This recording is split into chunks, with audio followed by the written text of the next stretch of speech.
In the year 2000. In the year 2000.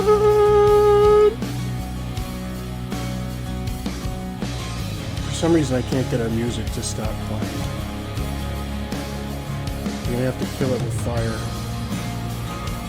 I think that will work. How's everybody doing this evening?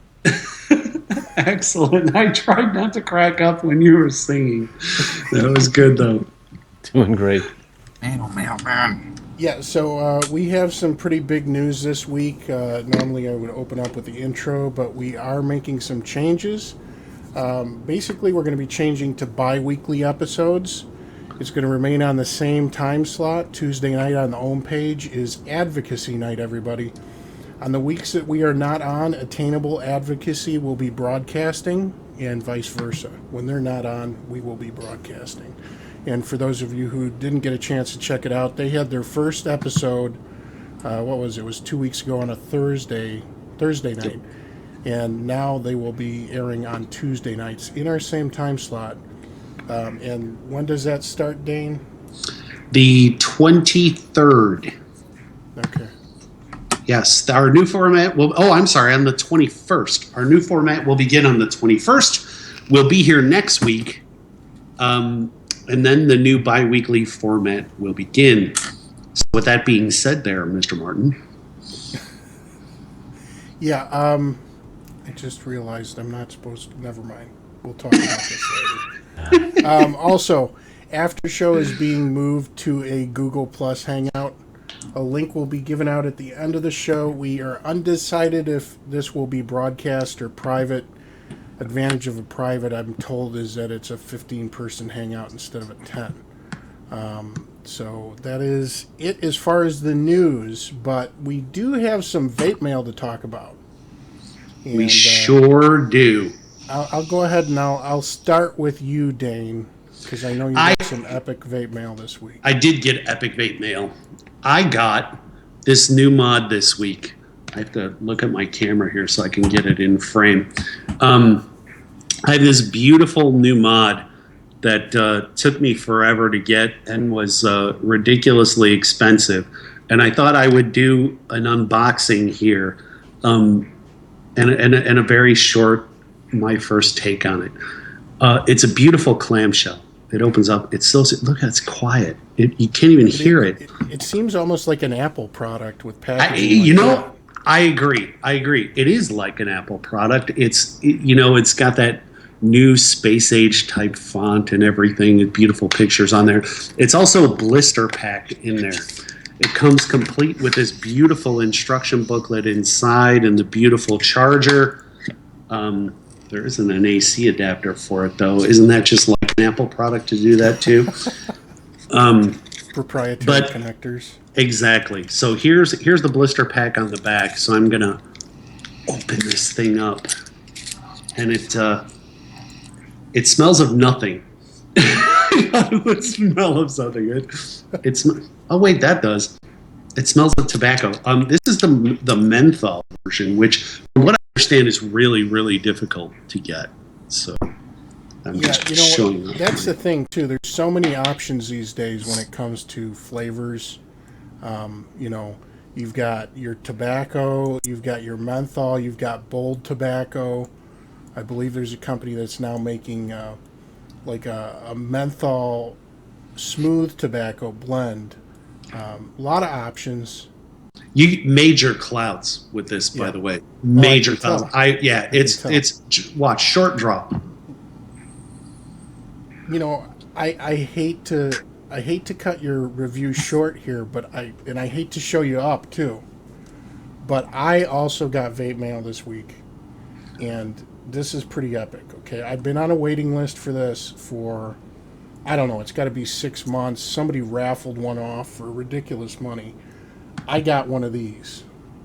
You must know somebody.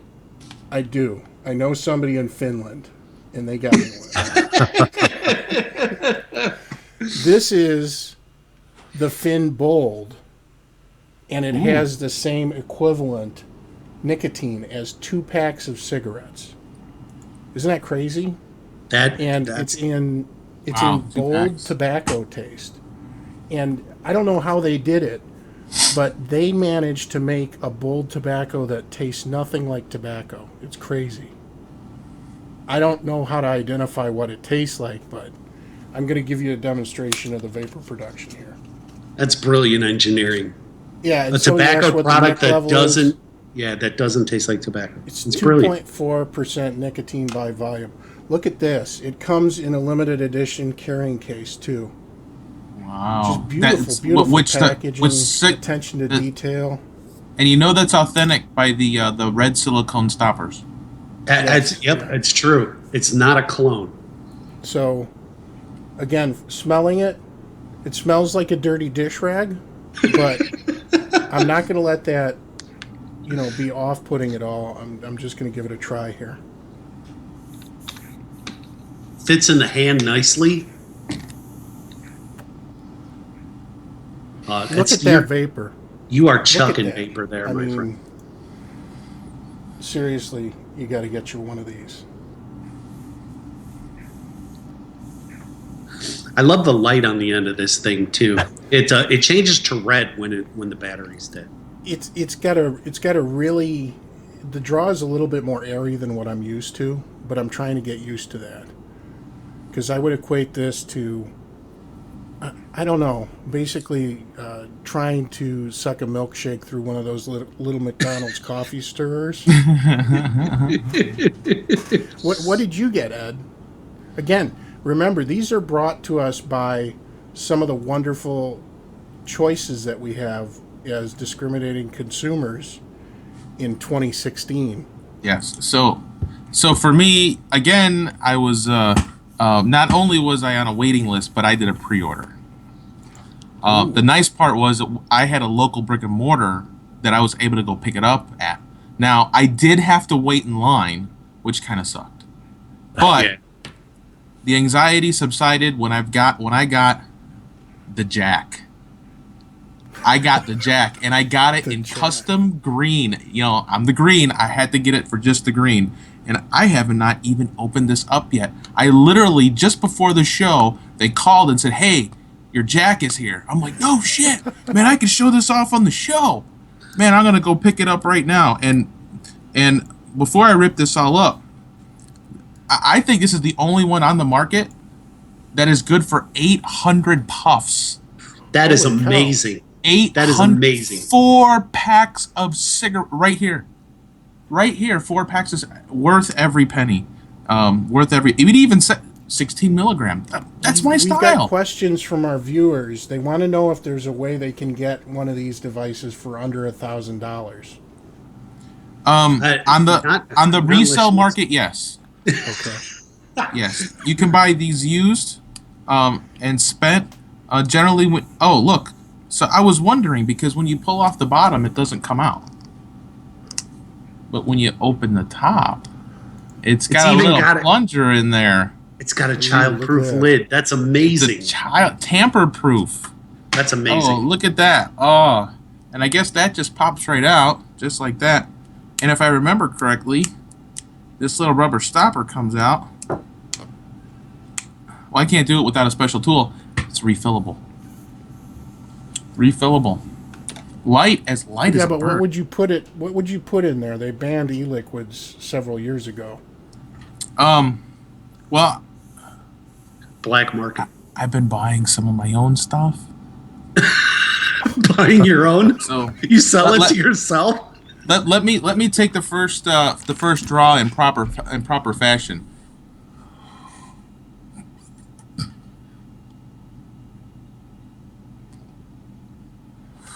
Oh. Now, is that mouth to lung or a direct lung hit? Oh, if my lungs collapsed. All right, we got to go over to Jerry, because people are Yeah. complaining that there's just too much innovation here. There's too many game-changing pieces of gear, and they just can't take it anymore. I mean, Well, it's jealousy is what it is. Because we're in the position we're in, we get the cool toys. And See, nobody this gave me is mine. a perfect example. I was wandering around the mall because all the vape shops are closed. And I went by one of these kiosks in front of the Apple store, and the guy sold me what Dane got. He sold me a Views for $165. This Dane, you really got so ripped off. smart Dane kit. got so ripped off. He I got so did. ripped off because his menthol. This is original, and the reason this is the right thing to buy is because it's designed and assembled in the USA by tobacco experts. Ooh. So thank God. Mine doesn't say tobacco. that. I wonder if mine's a clone. No, Dane, did yours have the red silicone plugs? No. Because if it didn't, then yeah. this No, is it's got a certified by black plug. tobacco experts, Dane. Oh, So I may have yours bought a doesn't have the clone. holographic seal on the back, apparently. Damn those black market guys. You got a clone This Views. is, yeah. I mean, I know we all want to talk about the articles we've got tonight, but we're very excited to share our vape mail with you tonight. And if you don't want this to be our future, go ahead and check out CASA.org. They have their calls to action by state, so go ahead and check out the link. And that's a pretty comprehensive list of all of the hotbeds of activity in the U.S. by state. And not to great mention, research. mine comes with a reusable powder inhalation tube. Or a spitball so shooter. So did mine. It'd be a great spitball shooter. Yeah. These are pretty bad. I mean, I don't know. I guess the Views is okay for the 5 minutes or so that it lasts, but in other words, people, go check out CASA's master link of all the calls to action. Stay informed about this stuff. Stay vigilant, because this is the future of vaping that we're talking about here. And the future is now. And again, all these Sick as bills that tits. we've been talking about week after week, there's exemptions in there for big tobacco and closed systems. So this is the reality. This is what you're left with in a situation like that. I got Yeah, a Nick of head course. rush Some like of you are nobody's saying- business. I've got all kinds of Macs. I've got DIY stuff. I'll be fine. Yeah, but what about the generations of smokers who are looking for a reduced harm alternative? What are they going to move to? I'll tell you what, if all I had was a fin, there's no way that I would have been able to quit smoking with this. It's ridiculous. It's Yeah, laughable. no, me either with this thing. I can Yeah. definitively say that now. I mean, while this is really tasting much of the inside of an ass, and it's pretty bad. I've got a Nick headache now, like nobody's business. I don't even know how much is in here. It doesn't say. It gives me no information about nicotine content or on the battery or Yeah, they don't have to. God, yours a clone. Mine says it's a clone. Jerry's got the the clone. original. All right, so to bigger and better topics here. We were browsing Reddit this week and found a post on, I guess there's a religion forming around vaping. And this was a post. Let me see if I can get the name of the commenter up here. If it I got to doesn't- turn my fan on. This is too much vapor. I know, me too, man. I'm like vaping. I'm like vaping myself out here. There's so many clouds. So this is from Reddit user Project 2501. I've decided to form the Church of Vapentology. From now on, all activities related to vaping are protected speech under the Constitution. All my vape-related purchases will be tax deductible. Led by the teachings of our apostles Grim P. Rip Twisted, Ruby, Matt, Todd, Scott, Damian, Dimitri, Lou, and Raven, the devoted take to YouTube each day to hear the good word of vapor and vapor accessories, and seek knowledge and solace in Facebook groups dedicated to their ecumenical enlightenment. Remember, one like equals one prayer. We believe our Savior, Dr. Farsalinos, had his funding slashed and his project slain, but arose again on the third day after a massive crowdfunding effort to root out Satan diacetyl acetylpropanol and aciduine from out sacred e-liquid. We believe the end of days will be marked by a gnashing of teeth, a dry burn of coils, and the cries of the FDA as their organization is swallowed whole by the great serpent Jormungandr. I think he might be the one from Nidhogg. Yeah, yeah. The coming of the end of days will be heralded by 4 horsemen of the plumes of hazard, led by understudy on his high horse, a very high horse indeed, rending CE4 peasants at his feet as he fires Waparis from his gleaming Sigeli crossbow. I only take issue with that last part because I don't feel like understudy would have a crossbow made by Sigeli. No, he would not. It would be custom made out of stabilized wood. Each day we will say our prayer. Do we read this Our together? vapor- Should we all read this together? We should. Yes. Yeah, we should. All right. Okay. Each Our day Each vapor- day. we will say our prayer. That's not part of the prayer. Oh, okay. Oh, our vapor, Paper, Which which are are intentions- intention, hallowed hallowed by thy MOQ. thy low MOQ. Your vape Your mail vape mail come, come, your your clappings claptons be be done. done. On Our Instagram Instagram is as it is in the B&M. B&M. Nobody's going to understand this. Forgive us Forgive our us our clouds. clouds, and forgive those Forgive who those do not chuck Not tits. I don't Lead, whoa. Lead us to Not pre-sales. Not to pre-sale. Not but to deliver pre-sales. us from the hype Hype machine. machine. For the vapors, the high wattage, and the huge airflow are yours now and forever. Everybody with me? Amen. Man. Is our beautiful. Skype not psyched or not synced or something? It's beautiful. I think it's the high levels of nicotine in those. Yeah, we're all cigarettes. kind of confused. I'm telling you. Yeah, so the first story we've got here, Dane. Yep. It is the California State University chemistry professor who said that there is no scientific reason to restrict vaping. I'll give you a little preface on this. We've got a little audio clip for you. This chemistry professor from Cal State was on a radio show and had a really good interview, I think, that everybody should listen to. That was on SoundCloud, was it not, James? We'll put the link in the show notes. But take a listen to this because it's pretty enlightening. Ow.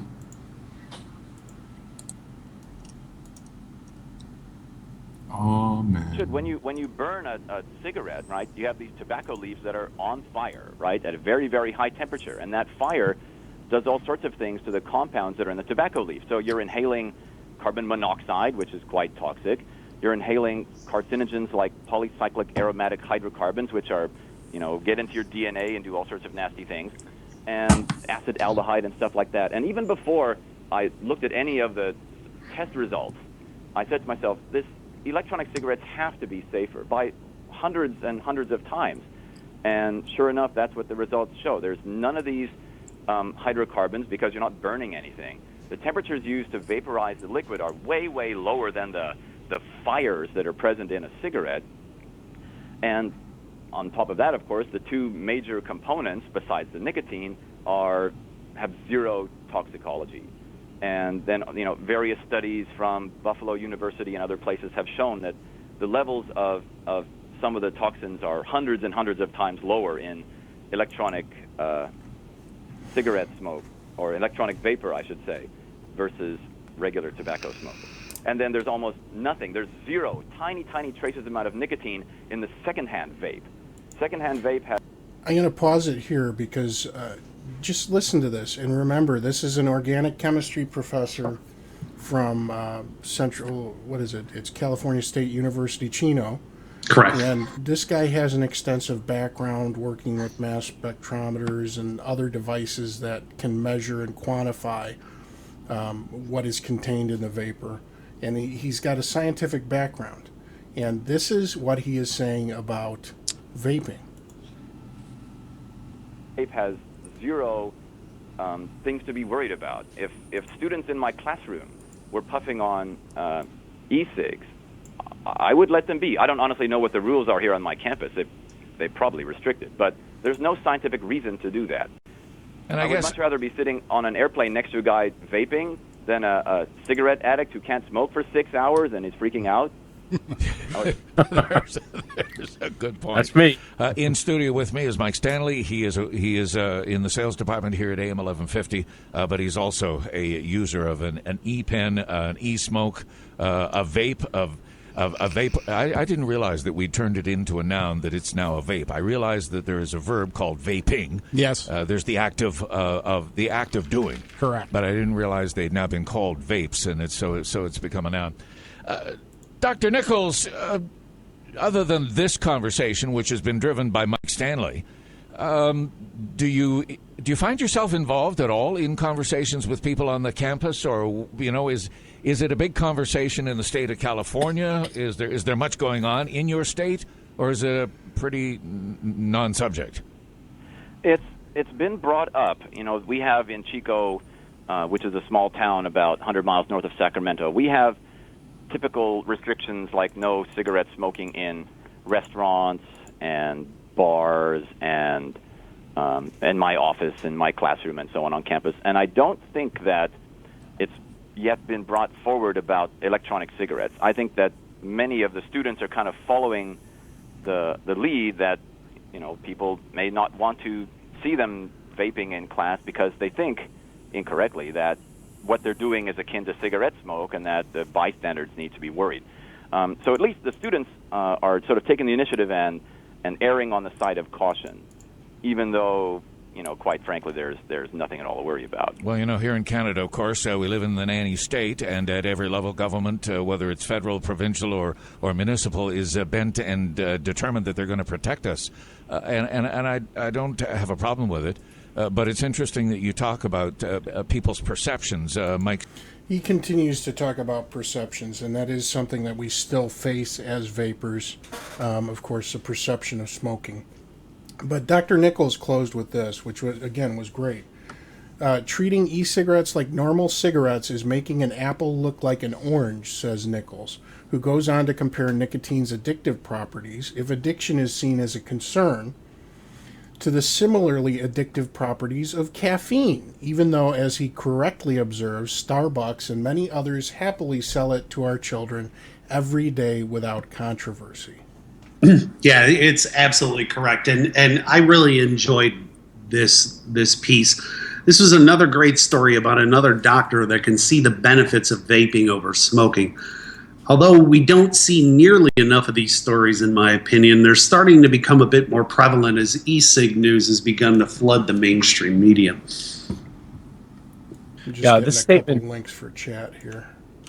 It really hits home because based on the claims of those who either haven't bothered to read the scientific facts behind vaping, or who have but simply prefer to lie to the public. And it infuriates me because if you have funding or a bigger pulpit to preach from, you can say anything you want with little challenge, especially if you're facing an underfunded, foe with less media outlets. Yep. That is a fact. So we talked about this a little bit last week at the very end of the show. We touched briefly on the results of a new study from Dr. Farsalinos. This particular study marked the first time that e-liquids were assessed for the presence of phenols and nitrates, known toxins in tobacco smoke. And nitrosamine levels were also measured.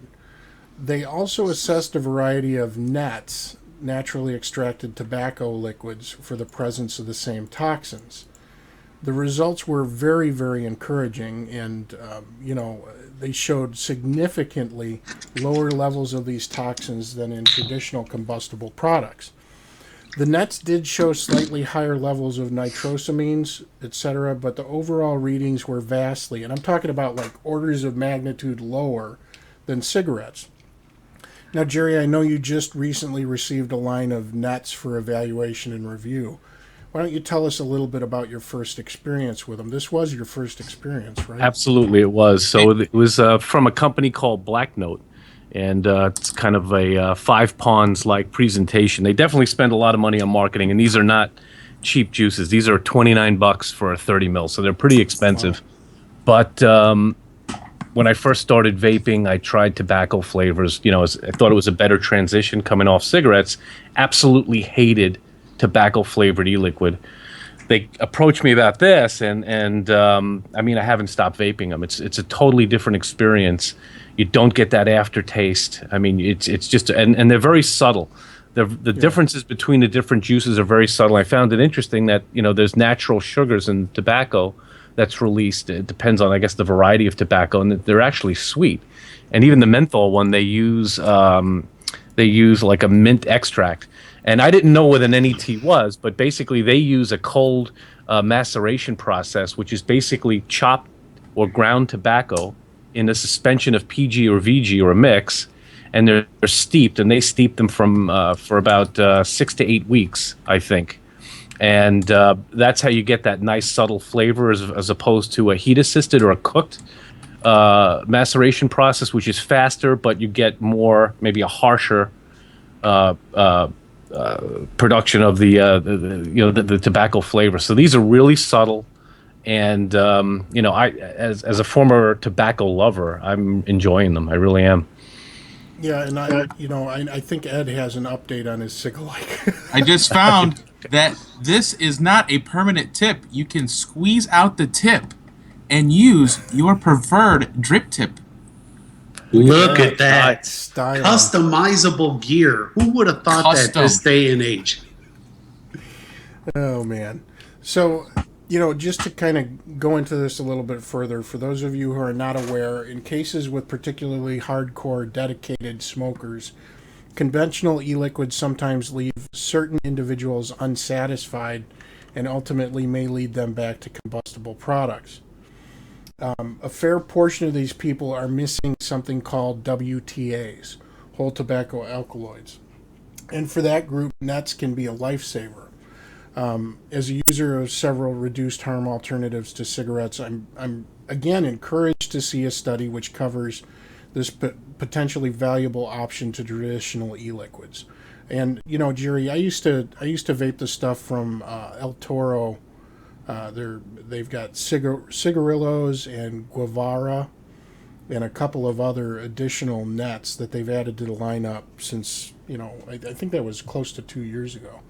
And at the time, I was just incredibly concerned with the effects of vaping a net e-liquid because there was no quantified evidence showing, you know, how much worse they were than regular e-liquid or, you know, those acceptable levels of risk. But this study from Farsalinos is really, you know, it came at a good time, and this is a great thing to see. Because again, as a smoker, you don't always readily take to what's available on the market. And if you're a big fan of tobacco, this may be just the thing that you need. So moving on here, one of the things that we found out this week, of course, Dane and myself, we both use Swedish snus as well. And there was a recent report via Science 20. Hydrazine speculation can end. It's not in snus, snuff, or chewing tobacco. So hydrazine was reported once in a limited sample of cigarette tobacco and tobacco smoke over 40 years ago, but ever since then it has been assumed as fact that hydrazine must be present in smokeless tobacco products as well, without anyone actually examining those products for its presence. So basically, to put it in layman's terms, hydrazine is found in maleic hydrazine, which is a sucker growth inhibitor on tobacco crops. So the suckers are the little side shoots that appear on the plants. Looks like Ed has daisy-chained drip tips to his cig-alike now. He does it. That's luxurious. This is airbag safety. Gets the mod away from your face. It looks like that would go through the back of your head if your airbag went off. So anyway, the side shoots that are on the tobacco plants have to be removed. If not, or if they're not removed or inhibited from growing, it's going to affect the quality and yield of the tobacco plant. Hydrazine is classified as a possible human carcinogen by the International Agency for Research on Cancer, which can have negative effects on the central nervous system, liver, and kidneys. So this is the good news. It is not in, or it is in almost undetectable levels in snus, chewing tobacco, moist snuff, dry snuff, plug, and pellet products. So that, again, those are smokeless products, not the type that is actually combustible. Another encouraging result, and this leads me to a point that I believe needs iteration. As vapors, and in the past I've been as guilty of this as the next person, at times we can be a bit myopic in our promotion of a single pathway to harm reduction. Sometimes we promote vaping and we exclude other viable options which might be more suitable for someone seeking to reduce or eliminate the use of conventional combustible products. So again, if you got a friend that dips and you recommend vaping, they might not be all that enamored with the idea of taking something and inhaling vapor, and they don't necessarily have the hand habit. Exactly. Yeah, the hand to mouth isn't there. Yeah, and it's certainly a viable alternative for them, and is starting to gain some popularity from studies as well. Right. So again, if you find somebody like that, obviously, traditional like smokeless tobacco products like Copenhagen and Skoal, because of the way they're processed, and we talked about this in the snooze show, they contain more TSNAs. And they're going to be a little bit dirtier of a product. So if possible, recommend, a true Swedish snus or some other alternative to that. Jerry, you had an article too. Yeah, the article's titled FDA Chief Exits as E-cig Fight Smolders. And the Food and Drug Administration Commissioner Margaret Hamburg steps down from her post this week as the agency grapples with one of the most contentious issues of her tenure, and that's how to regulate electronic cigarettes.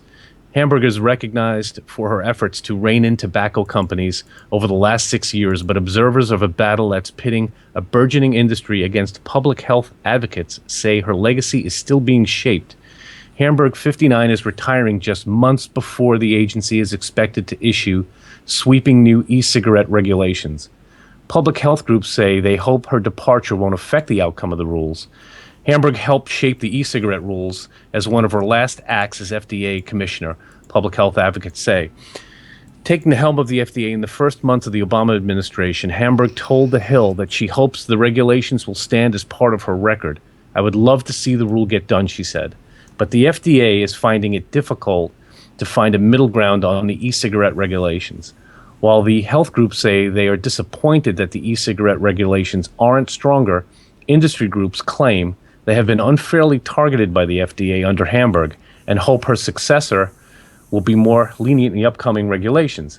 The FDA's rules as proposed would completely wipe out the e-cigarette industry, said Julie Wassner, president of the Consumer Advocates for Smoke-Free Alternatives Association.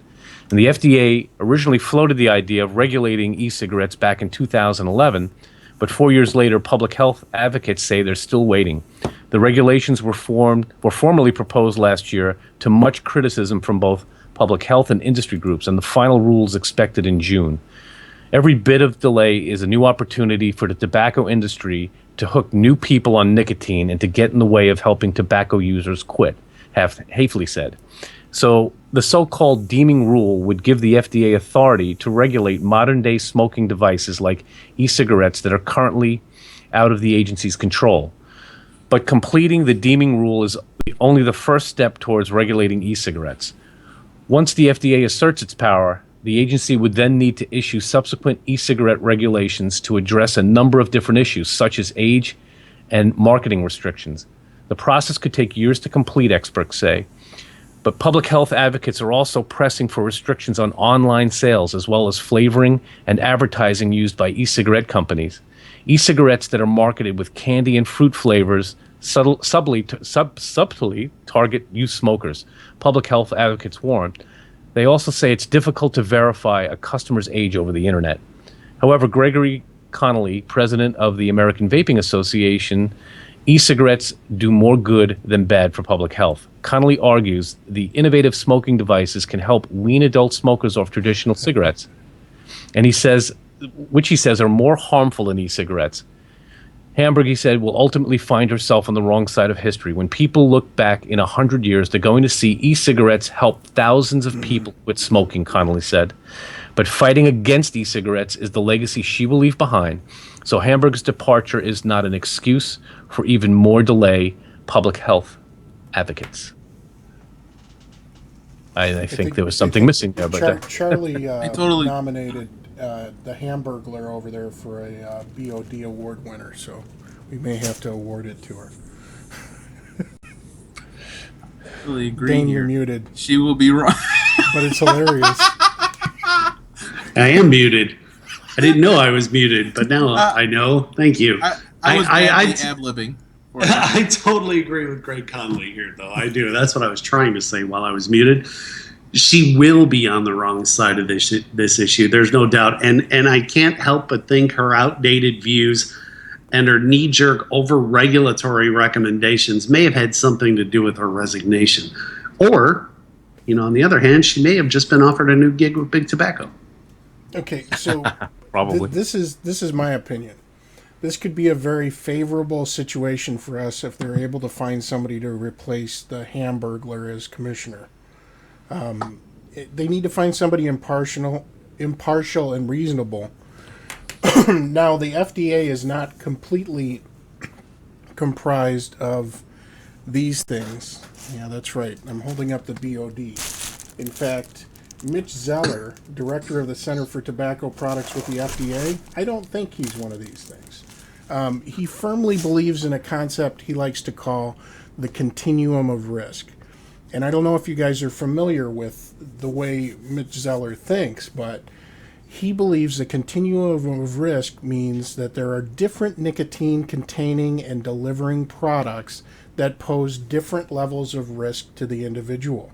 In his own words, right now, the overwhelming majority of people seeking nicotine are getting it from the deadliest and most toxic delivery system, and that's the conventional cigarette. But if there is a continuum of risk and there are less harmful ways to get nicotine, and the FDA is in the business of regulating virtually all of those products, then I think there's an extraordinary public health opportunity for the agency to embrace some of these principles and to figure out how to incorporate it into regulatory policies.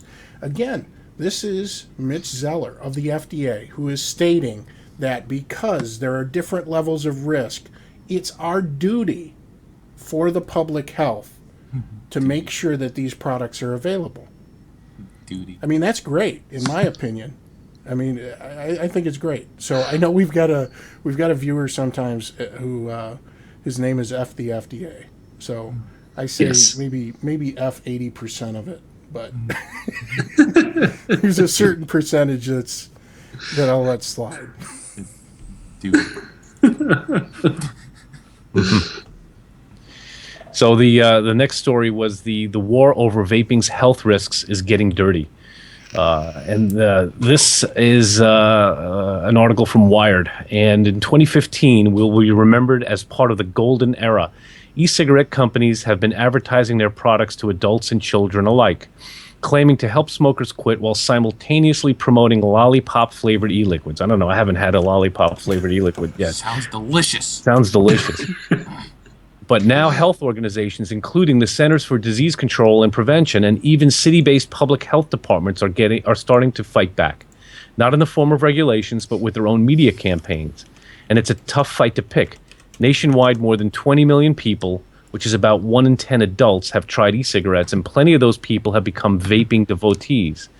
And that's due at least in part to the way e-cig companies have advertised their products, unhindered by the FDA's ad regulations for tobacco products. It's totally out of control, says Stanton Glantz, director of the Center for Tobacco Research and Education at the University of California, San Francisco.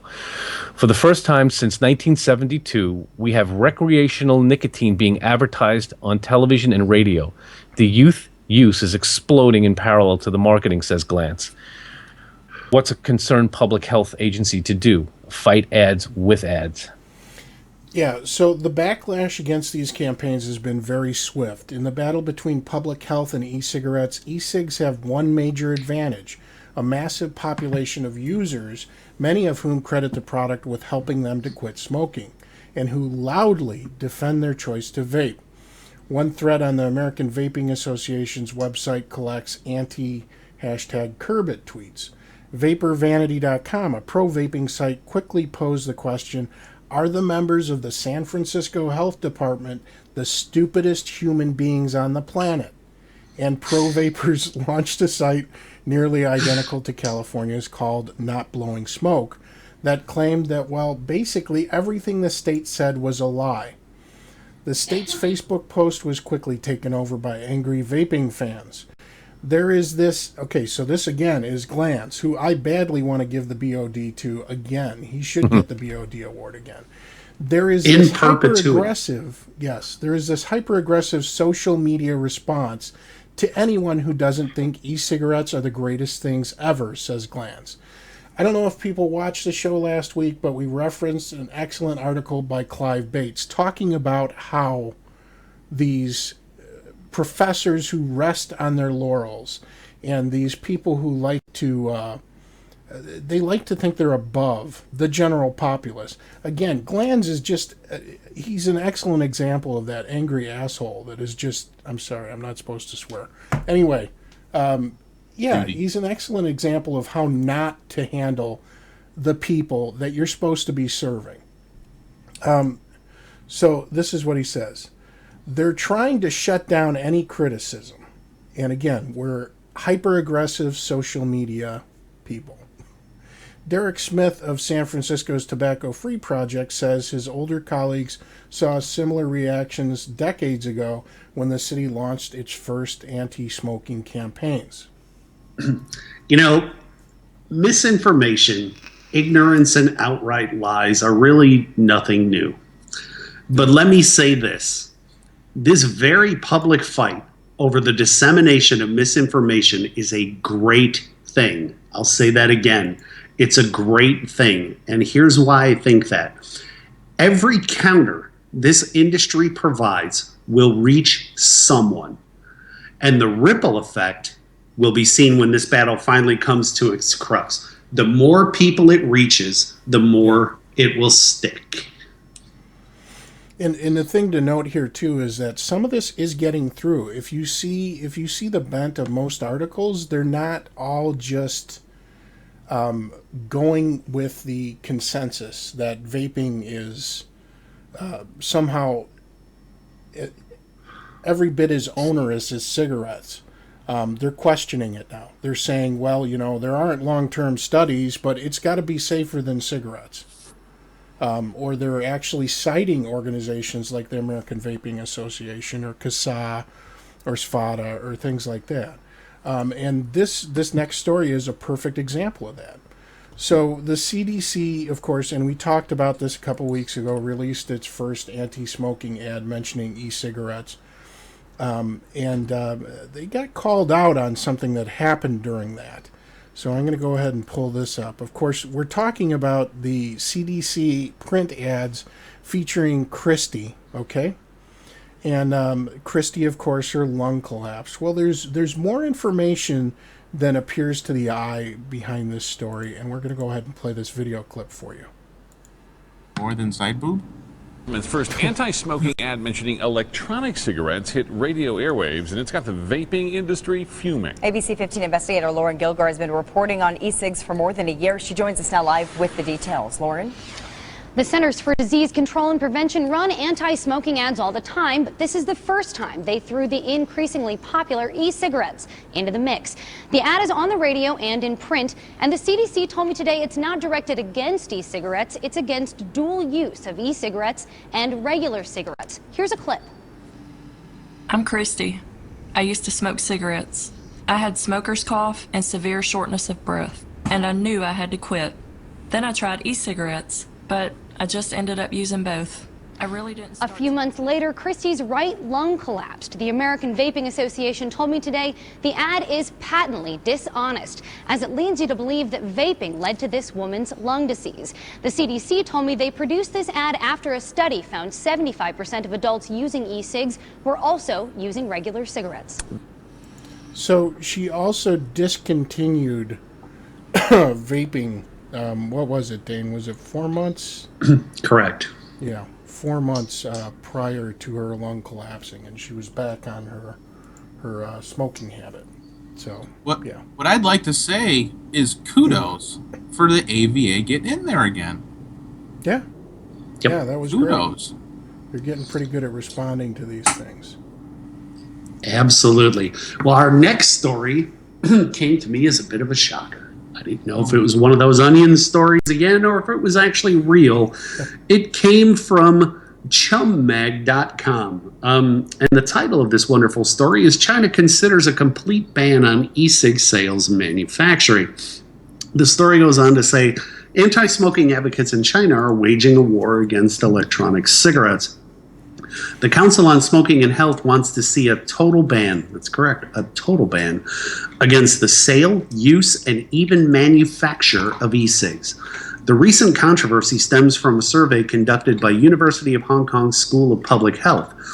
After interviewing more than 800 participants, with roughly a third being between the ages of 15 and 29, authorities found that 4.4% of the people in the younger age group had tried an e-cigarette, compared to only 1% of people over the age of 30. Associate Professor Daniel Hosayin explained that e-cigarettes do pose a health risk because of propylene glycol in some e-cigarette liquids could cause irritations to the mouth and throat. Additionally, he said they contain nicotine, which is not only addictive, but could also pose a serious threat to the development of infants, children, and teens. Unfortunately, China's health officials are ignoring the medical research and pushing forward in hopes of a total ban on vaping. Council Chairman Antonio Kwang Cho-shing hopes to see a total blackout on all e-cigs in China. No more manufacturing, importation, distribution, advertising, or sales. My take on this story: infants. Look, I know kids start smoking young there, but are parents and families giving e-cigs as congratulatory birth gifts for the new non-smoker of the family? In all seriousness, though, if this story is indeed true and this movement gains some traction, this would have a serious impact on the vaping industry as a whole as we know it right now. This is what I don't understand about this. So one of his major complaints was that PG could cause irritation to the mouth and throat, and yet it's commonly used within medical practices all over the world. They use it in drip bags too. I mean, it's not just used in nebulizers and inhalables. So this just blows my mind. It's like, is that the best you could come up with? And again, we already know that nicotine, like caffeine, like theobromine, is dangerous to infants and children. You got to keep it away from your kids. I mean, Duty. are you going to hand a 3-year-old a 90% cacao chocolate bar that's, loaded with theobromine? I mean, again, that's hard on their livers. That's hard on their system. Same thing with caffeine. So, yeah. Hey, I know what else could irritate a throat. A BOD. A big bag of... Could you imagine the U.S. without China vaping products? I think this probably came from China, to tell you the truth. It probably It's did the come. D's in the BOD. Yes. They're probably made in China. So, I mean, I know the U.S. mod makers would be jumping for joy. I mean, China has single-handedly undercut U.S. devices. Why spend money on good quality devices when you can buy a cheap one and throw it away in a few months? So me personally, I could do without China products, including the jack. Well, here's my issue with it. And again, there are so many different things that come from China that we use every day. Yes, you can put a mod together, even a regulated box mod. You can put it together with U.S. parts. But there are some products with merit from the Chinese market. And they produce some pretty high-quality devices as well.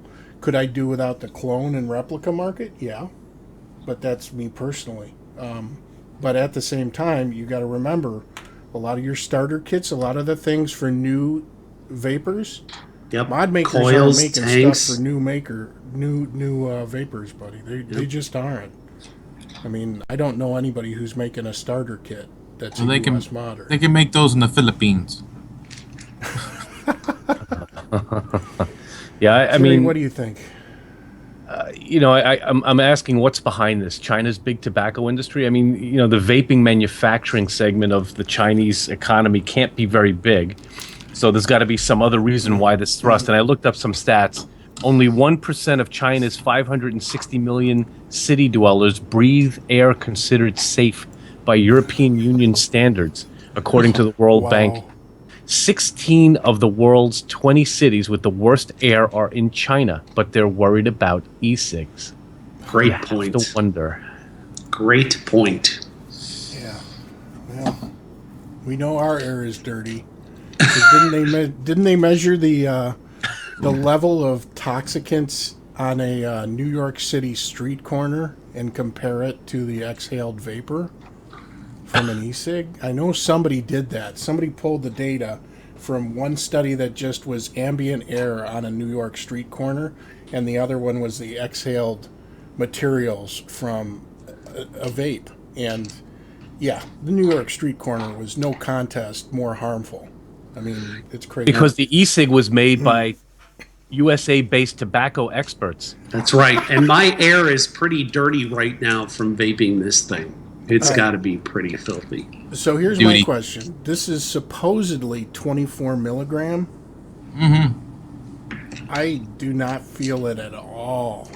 Yeah, we should do a cig light update. Yeah. Anyone else lightheaded? I have the worst headache of all mankind from this thing. It's about to fall over. Yeah, what is the NIC strength of the views? They don't say anything. Understudy had put it in chat. I think it's 46 or 48. It's ridiculously high. Yeah, it's ridiculously high. Wow. Shit. Wow. This is like sucking on a bottle of liquid smoke. It really is. That's what it reminds me of. The flavor is just non-existent in this. It's not tobacco. I've had good tobacco liquids before. I've had, of course, I've still got my pack of American Spirits that I had from Smoke Tricks. And, yeah. Yeah, I've got the perfect summary for the views. If I had to equate this to flavor, the best way I knew how, it tastes like a burnt brownie with a hint of mint with a whole bottle of liquid smoke mixed in. That's exactly what it tastes That sounds good. Here we go. Although the only time I like liquid smoke is when Drippin'. I'm eating pork. So if it was like a pork in liquid smoke and brownie e-liquid, there you go. No, they need to. Mine's refillable. This is from barbecue country too, so you would think they'd have a little better handle on smoke flavoring, but they kind of don't. All right, so next story up here, it's not really even a story. I just want to briefly discuss something.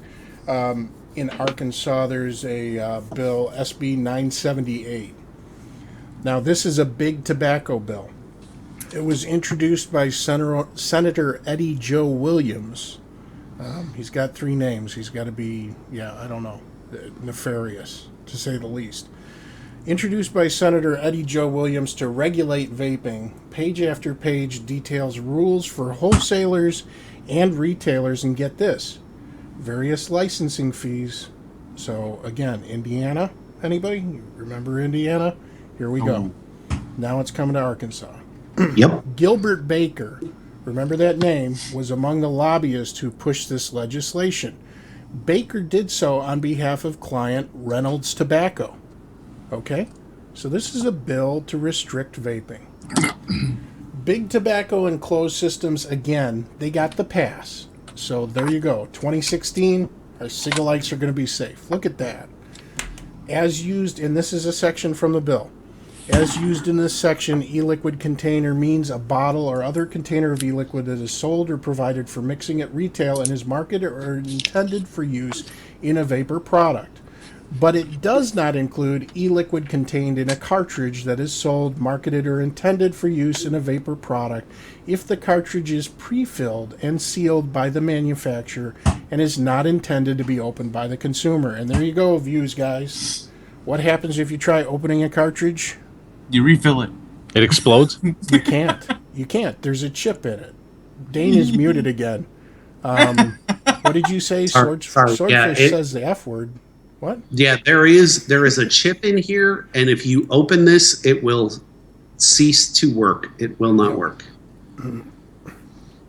Okay, so it's also worth noting that the bill's sponsor, Senator Williams and Gilbert Baker, again from Reynolds Tobacco, they're thick as thieves. And of course, guess who donated to Senator Williams' PAC? That's right, Reynolds American in both 2013 and 2014 donated to this guy's political action committee. So, again, we're talking about politicians. I'll tell you what, I don't feel like I dislike anybody more at this point than politicians. Yeah. Yeah, backdoor dealings are rampant, especially with big tobacco. And I think it's a shame that we only hear trickle-down information about who is funding whom. And even on some of the bigger sites where you can track who their funders are, there are umbrella corporations and dummy corporations and small little groups that are built just for this specific purpose. And it's really pretty unnerving once you follow the trail back to right where it all started. It's really, really annoying. Speaking of Indiana e-cig over-regulation prompts rally at State House. The Indiana Senate must take a stand for small businesses and against crony capitalism. Today, the American Vaping Association, the AVA, a leading advocate for benefits of vaping products such as electronic cigarettes, renewed its call for the Indiana State Senate to reject HB 1432. The AVA is joined by its opposition by Hoosier Vapors, a coalition representing Indiana's small business vape shops and e-liquid manufacturer, virtually all of whom will be shut down if this bill goes into law. At least 150 business owners, employees, and consumers are expected to rally today at the State House in Indianapolis at 1 p.m. Did that happen? I'm not sure what the turnout was yet. I'm still trying to find that out. But there were people there. There were people there. Yeah. Previously, both Americans for Tax Reform and the AVA have penned editorials urging the rejection of the bill and its companion bill, SB 539. Gregory Connolly, president of the AVA, issued the following statement. I quote, HB 1432 is a direct assault on Indiana small business that is being waged and lobbied by a large corporation with special interests in concerning much of the Indiana e-cigarette market. While this bill has been touted as a measure to protect children, a simple reading of the bill reveals that it is anything but. HB 1432 would require small businesses in Indiana to spend tens of thousands of dollars to even have a hope of coming into compliance with the new law. Numerous provisions of the law, like casino-style security requirements and long-term contracts for video monitoring, serve no practical purpose and go far beyond what the FDA requires for tobacco manufacturing. E-liquid manufacturers in Indiana are supplying a rapidly growing market of smokers who are desperately trying to switch away from tobacco cigarettes. But remarkably, the bill would exempt the e-cigarette products made by Big Tobacco from any sort of regulations. What sense does that make? This bill would shut down countless Indiana small businesses that are paying taxes, creating jobs, and helping Indiana smokers quit. And yet, no one has offered any legitimate justification for such overly restrictive regulations. It's time for the Indiana Senate to stick up for small business owners and vote down this monstrous bill that will kill jobs and harm public health in Indiana. Oh, yeah, I asked it earlier. Yeah, that's the only update I have on the rally. I did actually get this signal light open though. Dude, it looks dry. I mean, there's no wonder why I was getting no flavor out of it. Drip it, whisk liquor, baby. Whisk liquor is old school hot vapes. Hot vapes, whisk liquor. Miss Helen, I miss you. All right, so Jerry, tell us a little bit about the Atlantis 2. Yeah, so the Atlantis 2 and the Atlanta Braves. No, the Atlantis Mega Tank. which is a 30 millimeter version of it, with 5 mils of juice capacity. So now they claim to have 100% organic cotton in the coils, and they also now have a 0.3 ohm coil in addition to the 0.5 and the 1 ohm. And they claim that the 0.3 ohm head can be fired between 70 and 80 watts.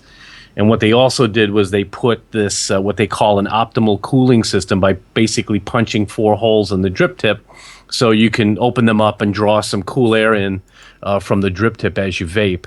So, and I also think they probably have added some more airflow as well. So the question is, how far are they going to go? I mean, these things are 0.3 ohms, and understudy pointed it out. We had it in a hangout one night. I mean, he's dead set against these things because the potential for harm people can cause themselves if they don't understand the battery safety behind sub-ohming at these levels. But the important thing here is, they've eliminated the silica material that was in the original heads, which is one of the reasons I've never tried an Atlantis, because when I saw that whole controversy surface, I passed and went right to the Kanger sub tank.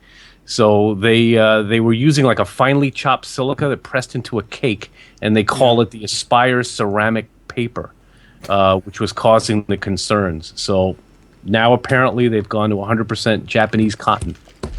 We'll see. Congratulations. It took them a long time to do it, though, man.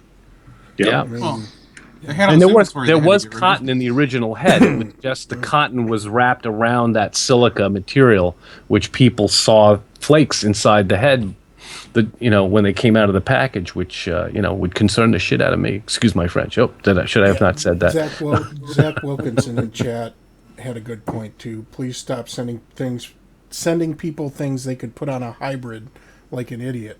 And that's a key point too. It's like, the floating pin design on the sub tank in Atlantis is great for regulated devices and for standard mechs, but not so great for hybrid top cap mechs, the ones that don't have a center pin. But again, I don't think you're going to be able to close Pandora's box at this point. And some of those things they've come out with, like the sub tank and the Arctic and the Delta 2, are really good products. I mean, they work well. But again, the battery safety issue, considering how widespread the use of mechanicals is concerning. And I think that's where, especially if you're buying from a brick and mortar should be passing on some education as well when somebody walks in and buys one of these new breed sub-ohm tanks.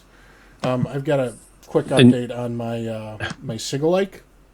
I attempted to drip some menthol e-liquid in it, and then I took a pull on it, and it is now apparently pooping. So, I don't know what that is, but there's some anal leakage.